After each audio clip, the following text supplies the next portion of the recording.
चलो बात कर ले आज के रॉ के शो के बारे में, जहां पे हुआ है रोमन रिंग्स और जेका फटो तगड़ा सेगमेंट। लेकिन ये सारे चीज के बीच में क्या वो ब्लड लाइन की वाइब और ब्लड लाइन का ऑरा जो है ना, जो कि रहता था ऑन द डब्ल्यूडब्ल्यू रोस्टर, क्या वो वापस आ गया है? उसकी बात करूंगा दोस्तों आज। डेफिनेटली आज का रॉ वाज ऑसम, जहां पे रोमन जेका फटो की नहीं, आज हम बात करेंगे सेथ और ब्रॉन ब्रेकर की फ्यूड, जहां पे एक अलग लेवल की केमिस्ट्री बना रहे हैं। जो बीच में जो आ चुके स्ट्रीट प्रॉफिट, उसकी बात कर लूंगा। डेफिनेटली पूरे रॉ की बात कर लेंगे। तो आज की रॉ की शुरुआत ही बहुत ही शानदार हुई, जहां पे आते हैं रोमन रिंग्स अपने एसयूवी से उतरते हैं, एकदम गुस्से में होता है, बेल्ट हाथ में लेकर वहां पे आते हैं। तो एडम फिर उनके हाथ में होता है कॉन्ट्रैक्ट, और वो रोमन को रोकने की कोशिश कर रहे थे, लेकिन रोमन बोल रहा था मेरा बस म्यूजिक हिट करा दे, मेरे को जाना है रिंग के अंदर और बात करना जेकब फाटू से। लेकिन यहाँ पे एडम फिर ने कह दिया जेकब फाटू अब तक आया ही नहीं, वो अब तक अरेना में आया ही नहीं है, तो जा ही नहीं सकता है। उसी वक्त यहाँ पे आते हैं सेथ फ्रिकन रॉलिंस, रोमन के साइड पे खड़े रहते और बोलते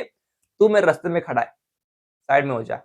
सो ये जो हुआ ना भाई, ये जो पहले 2 से 4 मिनट थे, जिसने ये वाइब दिया कि रोमन के future opponent for the world title में भी सेथ रॉलिंस क्या हो सकते। बाद में होता है सेथ रॉलिंस का सेगमेंट, जो कि आता है अरीना में और एंट्रेंस करता है, लेकिन भाई रिंग के अंदर आने से पहले ब्रॉन ब्रेकर, ये बंदा तो भाई नेक्स्ट लेवल है। आया पीछे से हमला किया सेथ के ऊपर, मारा पटका, जो कुछ किया, स्पीयर मारा, रिंग के अंदर फोड़ दिया और चला गया। यहाँ पे ऑफिशियल वैसे आ चुके थे, लेकिन ओवरऑल यहाँ पे सेथ की हालत बहुत खराब भी हो चुकी थी ये पूरी कहानी के बाद। चलो बात कर लेते हैं टैग टीम मैच जो कि आज हुआ था, जो कि पेंटा और जिवान इवांस वर्सेस रूसो and all Ethan Page, all ego Ethan Page, उसका वही नाम है, उसका प्रोमो में वही नाम लेते हैं ना इथन पेज का।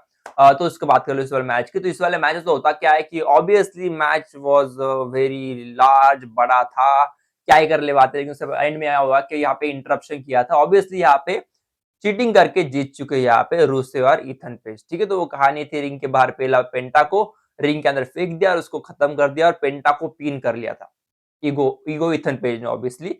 तो वो कहानी बनी थी, क्या उसको टाइटल शॉट मिलेगा, फ्यूचर क्या होगा Penta versus Ethan Page for the IC championship, वो एंगल अलग आ रहा है, उसकी बात फिलहाल नहीं करेंगे। बट दोस्तों आगे बात कर ले अगला जो एक सीन बना था, जो कि था जजमेंट डे का।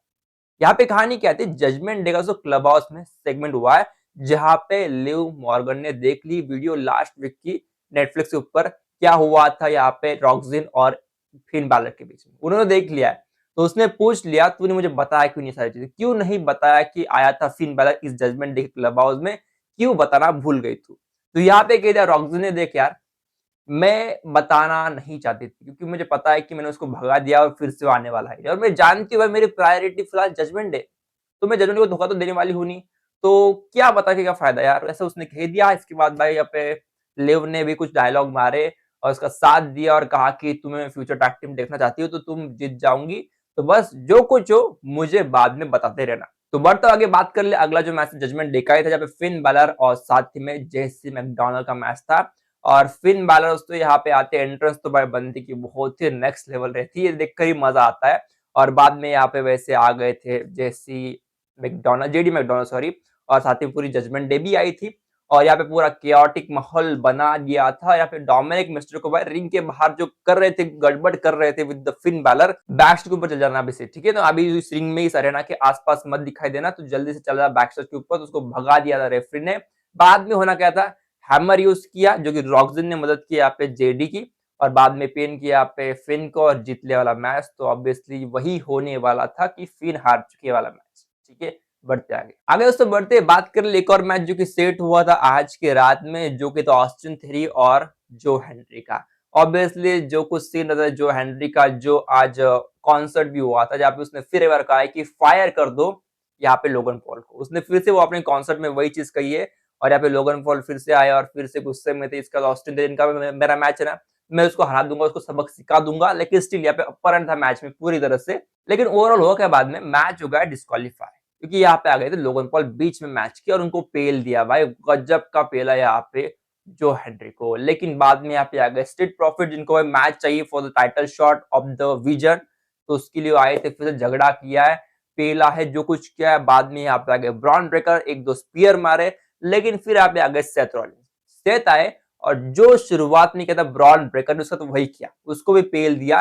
लेकिन ओवरऑल बाद में एक डिस्ट्रक्शन होता है, जिसके बाद भाई यहाँ पे सेथ रॉलिंस को पड़ गया एक स्पीयर ब्रॉन ब्रेकर से। तो वो कहानी बनी थी आज की इस पूरे सेथ के सेगमेंट में। ओवरऑल अगर कहूँ तो सेथ का सेगमेंट उनका ऐसा match poster for the backlash के लिए तो उसकी बात करूंगा, लेकिन ओवरऑल उस पूरे कहानी में लग रहा है बड़ी कहानी रहने वाली इंटरप्शन की।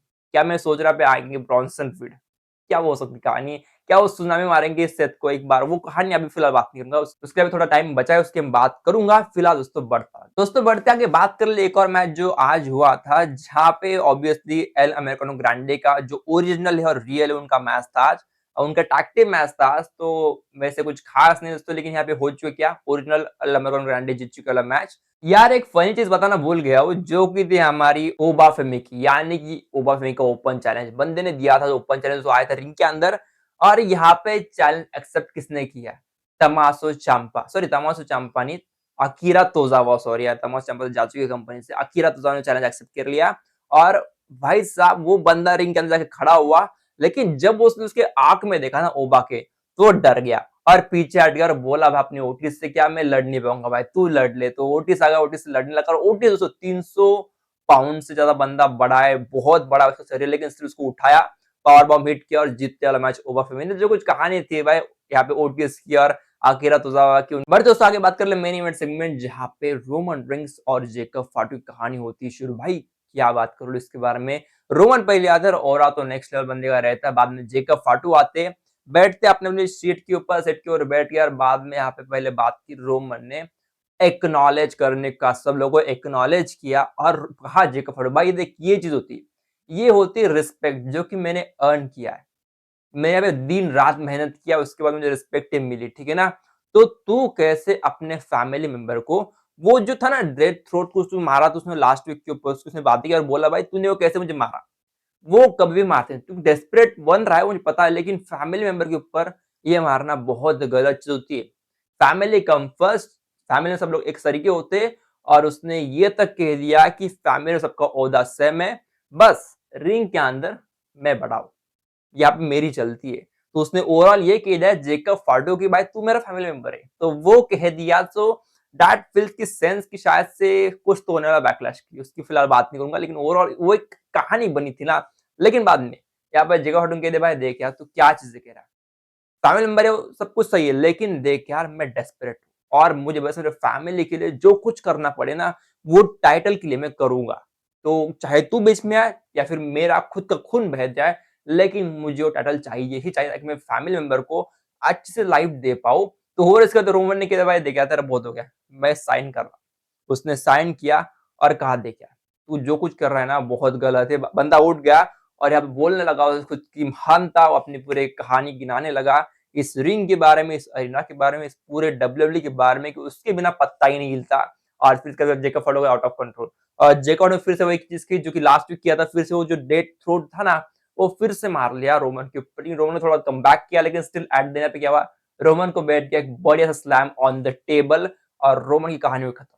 टेबल जरूर नहीं तोड़ा, लेकिन ओवरऑल उसको कहा जाए तो कहानी बेहतरीन बना एट द एंड, और रोमन को नीचे गिरा दिया, साइन किया और रोमन को साइलेंट कर दिया। वही चीज बनाई थी यहाँ पे जेकब फार्डन और रोमन के साथ at the end of overall this segment and this night. बढ़िया थी वैसे, कहानी बढ़िया लगी है। ओवरऑल सीन देखकर अगर कहूँ मैं आज के पूरे रॉ शो का, बढ़िया था। रोमन सेथ की कहानी भी थोड़ी बहुत टीज हुआ है, ब्लड लाइन का कुछ ऐसा कहानी लग रही है जहाँ पे लग रहा है शायद से blood line at the backlash साथ में एंट्रेंस करेंगे, यहाँ पे ओरिजिनल ओजी ब्लड लाइन की थीम आएंगी, जहाँ पे सब लोग साथ में आएंगे। वो एक अलग कहानी रहने वाली, उसके लिए बहुत ऐसा इंटरेस्टेड रहने वाला, और वो कहानी तो बस नेक्स्ट लेवल ही जाने वाली। फिलहाल तो आज के लिए बस इतना ही, मिलते हैं कल। स्टे ट्यून्ड रहो, आपको लाइक सब्सक्राइब शेयर दोस्तों, मिलते हैं तब तक के लिए।